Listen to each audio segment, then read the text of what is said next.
ప్రస్తుతం ఒక డైలమా స్థితి నెలకొందని చెప్పొచ్చు. దీనికి సంబంధించి కూడా ఉత్తరాంధ్రలో పరిస్థితి ఎలా ఉందో కూడా విశాఖపట్నం నుంచి మన నాయుడు కూడా మనతో పాటు లైవ్ లో ఉన్నారు. నాయుడు, చెప్పండి ఏంటి అసలు కొంతమంది మూకుమ్మడి రాజీనామాలు చేశారు, ప్రస్తుతం వారందరూ కూడా పునరాలోచనలో పడినట్లుగా తెలుస్తోంది. అక్కడ ఎలాంటి పరిస్థితులు ఉన్నాయి?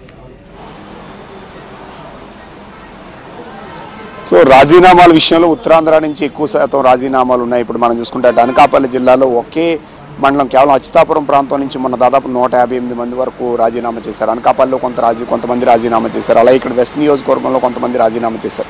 సో మరికొంతమందితో అలాగే ఇప్పుడు మనం ఎంటైర్ ఉత్తరాంధ్రలో సుమారుగా 1800 నుంచి 2500 మధ్య ఉన్నటువంటి వాలంటీర్లతో రాజీనామాలు చేయించినటువంటి పరిస్థితి. అయితే మిగతా వాళ్ళతో కూడా అయితే న్యూట్రల్గా ఉన్న వాళ్ళతో కూడా సమావేశాలు నిర్వహించి అక్కడ ఉన్నటువంటి ఎంపీడీఓలు కావచ్చు లేదా సచివాలయాల్లో రాజీనామా లేఖలను అందించి ఒకవేళ ఎప్పుడైనా ఇబ్బంది కలిగినా మీ మీద ఆరోపణలు వచ్చినా మేము ముందే సమర్పించామని చెప్పండి అని చెప్పి వాళ్ళ మీద ఒత్తిడి తెచ్చి కొంతమందికి మీకు ఇప్పుడు వచ్చేటువంటి శాలరీ కన్నా ఎక్కువ ఇస్తామని చెప్పి దాదాపు కొంతమందికి డబ్బులు ఇచ్చినటువంటి పరిస్థితి ఉంది. అయితే ఇప్పుడు కొంతమందితో రాజీనామా చేయించేందుకు రాజీనామా పత్రాలను సిద్ధం చేసి సచివాలయాల్లో ముందుగానే ఇప్పించారంటే ఒకవేళ ఎలక్షన్ కోడ్లో కానీ లేకపోతే ఎక్కడైనా తిరిగినప్పుడు కనిపిస్తే మేము ముందే రాజీనామా చేసామని చెప్పి చెప్పండి అని చెప్పి. మరోవైపు ఏంటంటే ప్రతి గ్రామ స్థాయిలో 50 ఇళ్ళు అసలు వాళ్ళ కుటుంబాలు ఏంటి, ఏ పార్టీకి ఓటేస్తారు, వాళ్ళ పూర్తి అవగాహన ఉన్నటువంటి వాలంటీర్ వ్యవస్థను వినియోగించుకొని లేదా వాళ్ళ ద్వారా లబ్ధి పొందాలని ప్రయత్నం చేసింది వైసీపీ. అయితే దీన్ని ఇప్పుడు ప్రస్తుతం నిన్నదైతే చంద్రబాబు నాయుడు ప్రకటనతో ఒకసారిగా విస్మయంపోయినటువంటి పరిస్థితి. ఇప్పుడు ఎవరైతే ఇంతవరకు రాజీనామా చేశారో వాళ్ళంతా డైలమాలోకి వచ్చినటువంటి పరిస్థితి. ఏంటంటే ఖచ్చితంగా ఇప్పుడు ఇంతవరకు ఏంటంటే వైసీపీ ఈ వాలంటీర్ వ్యవస్థను పూర్తిగా రద్దు చేస్తుంది, మీకు ఉపాధి ఉండదు కాబట్టి మిమ్మల్ని మేము తిరిగి తీసుకుంటాం, రాజీనామాలు చేయండి అని చాలామంది ఒత్తిడి చేసి కొంతమందితో చేయించారు, కొంతమందితో చేయించేందుకు సిద్ధపడుతున్నారు. ఇప్పటికే చాలా అన్ని నియోజకవర్గాల్లో కూడా ఎవరైతే ఎమ్మెల్యే అభ్యర్థులుగా ఉన్నారో వైసీపీ నుంచి వాళ్ళంతా సమావేశాలు నిర్వహించి సో మూకుమ్మడిగా రాజీనామాలు చేయాలని చెప్పి వాళ్ళకి చెప్పడం జరిగింది. అయితే నిన్న ప్రకటనతో ఒకసారిగా అన్ని గ్రూపుల్లో కూడా ఒక చర్చ జరుగుతుంది. మేము అనవసరంగా రాజీనామా చేసాం, ఇప్పుడు జీతం పెరుగుతుంది, ఉన్నూరులోని ఉపాధితో పాటుగా ప్రత్యామ్నాయ మార్గాలను కూడా చూపిస్తామని నేను చంద్రబాబు నాయుడు ప్రకటించారు. కాబట్టి సో గౌరవంగా గ్రామం నుంచి కదలకుండా మనం వాలంటీర్ వ్యవస్థలో వాళ్ళకి సేవ చేయడం ద్వారా ఉపాధిని పొందే అవకాశం దొరుకుతుందని చెప్పి చాలా మందిలో ఒక చర్చ మొదలైంది.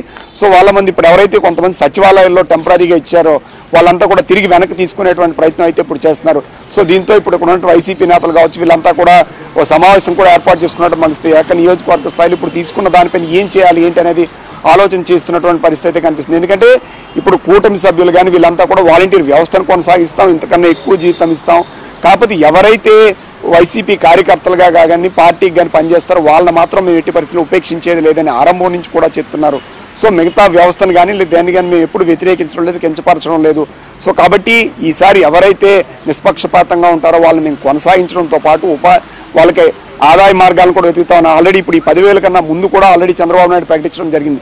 సో వాలంటీర్లకి లాభాపేక్షంగా ఎక్కువ ఉపాధి కల్పించడంతో పాటుగా వాళ్ళకి మెరుగైన అవకాశాలను కూడా కల్పిస్తామని చెప్పి చంద్రబాబు నాయుడు చెప్పడంతో, ఎందుకంటే అందులో దాదాపు 10th క్లాస్ నుంచి అప్ ఇంటర్మీడియట్ పీజీలు చేసినటువంటి వాళ్ళు కూడా చాలామంది ఉన్నారు. ఎందుకంటే సొంత గ్రామాల నుంచి వెళ్ళలేక అక్కడ ఉండి వాళ్ళు ఈ సేవలు నిర్వహిస్తున్నట్టు ఉన్నారు. అయితే ఇందులో ఎవరైతే వైసీపీ కార్యకర్తల వ్యవహరిస్తే పార్టీ వెనక పనిచేస్తున్నారు వాళ్ళని మాత్రం ఉపేక్షించమని స్పష్టంగా చెప్పడం జరిగింది. ఇప్పుడు వీళ్ళంతా కూడా ఒక డైలమాలో పడ్డారు. చాలామంది గ్రూపుల్లో వాలంటీర్ గ్రూపుల్లో ఇప్పుడు ఆల్రెడీ రాజీనామా చేసిన లేఖను వెనక్కి తీసుకోవాలని, సో మీరు అనవసరంగా చేశారు, ఇప్పుడు ఎవరు చేయొద్దు, ఎందుకంటే మనకు ఆదాయం పెరుగుతుంది, మంచి అవకాశాలు కల్పిస్తారు కాబట్టి మనం నిష్పక్షపాతంగా ఏదైతే మనకు విధులు ఉన్నాయో ఆ విధులు మినహాయించి మిగతా వీటిలో కూడా వెళ్ళకూడదని ఒక నిర్ణయం తీసుకున్నారు. అంటే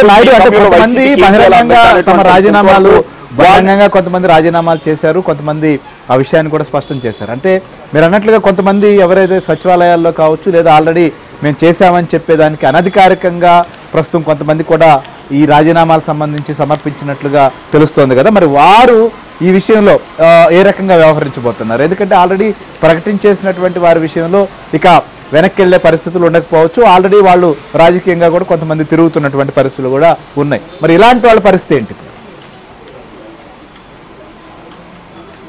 అంటే ఇప్పుడు చాలా గ్రామాల్లో సచివాలయాల్లో అంటే వాళ్ళ రాజీనామా లేఖలను వాళ్ళే తయారు చేయించి సచివాలయాలు ఇచ్చారు. నార్మల్గా ఇవి ఎంపీడీఓకి సమర్పించాల్సినటువంటి అవసరం ఉంది, కానీ సచివాలయాలు రాజీనామా లేఖలను సమర్పించి ఒకవేళ ఏదైనా ఇప్పుడు వైసీపీకి కానీ వీళ్ళ పార్టీ వెనక కానీ తిరిగితే ఒకవేళ మీరు పొరపాటు తిరిగినట్లు కానీ కనిపించినా దొరికినా మేము రాజీనామా లేఖను ఎప్పుడో సమర్పించాం ఇచ్చేసాం అని చెప్పండి, లేదంటే మా పార్టీకి పనిచేయండి. చాలామంది వాలంటీర్లతో సమావేశం ఏర్పాటు చేశారు, కొంతమందికి సో నగదు పంపిణీ చేశారు, కొంతమందికి చీరలు లేకపోతే రకరకాల వస్తువులు పంపిణీ చేసినటువంటి పరిస్థితి.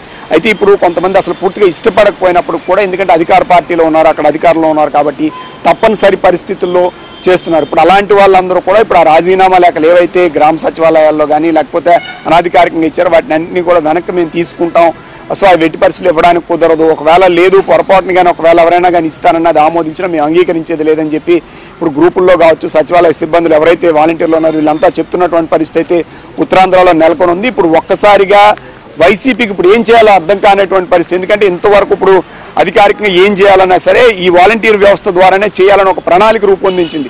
సో వాళ్ళు వినియోగించి డబ్బులు ఇచ్చో లేకపోతే మీకు ఖచ్చితంగా వాలంటీర్ వ్యవస్థ పోతుంది, మేము వస్తే కొనసాగిస్తాం, అన్ని విధాలు చూస్తామని చెప్పి ఆశ చూపి వాళ్ళని ప్రలోభాలకు లోన్ చేసి వాళ్ళు వినియోగించుకోవాలనుకుంది. నేను చంద్రబాబు నాయుడు ప్రకటనతో ఒకసారిగా సో ఏవైతే ఇంతకాలం చెప్పినటువంటి ప్రలోభాలు కావచ్చు లేకపోతే డబ్బులు ఇవన్నీ కూడా సో పటాపంచలు అయిపోయాయని స్పష్టంగా చెప్పొచ్చు. దీంతో ఇప్పుడు దాదాపుగా ఉన్న వాలంటీర్లందరూ కూడా యథావిధిగా కొనసాగించి మన విద్యుత్ ధర్మం మాత్రమే చేద్దాం, సో ఎన్నికలకు కానీ లేకపోతే పార్టీల పరంగా కానీ మనం పని చేయొద్దని ఒక నిర్ణయానికి వచ్చినట్టు తెలుస్తుంది. దీంతో ఇప్పుడు వైసీపీ నేతలు అయితే మాత్రం సో తలలు పట్టుకుంటున్నారని స్పష్టంగా చెప్పొచ్చు.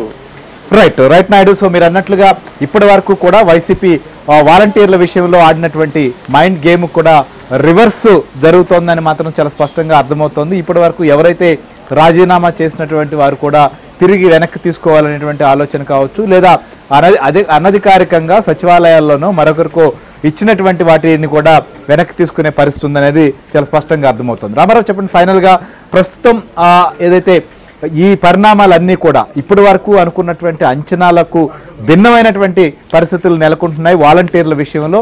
వారు కూడా చాలా స్పష్టంగా ఇప్పటి వరకు మనం చేశాం, ఇక మరింత ప్రయోజనం కలుగుతుందనేటువంటి సమయంలో తమ చేత బలవంతమైనటువంటి రాజీనామాలు ఏంటి అనే ఆలోచనలోకి వచ్చేసినటువంటి పరిస్థితుల్లో వాళ్ళందరూ కూడా రివర్స్ అయ్యేటువంటి పరిస్థితి, తిరగబడేటువంటి పరిస్థితులు కూడా వస్తున్నాయి.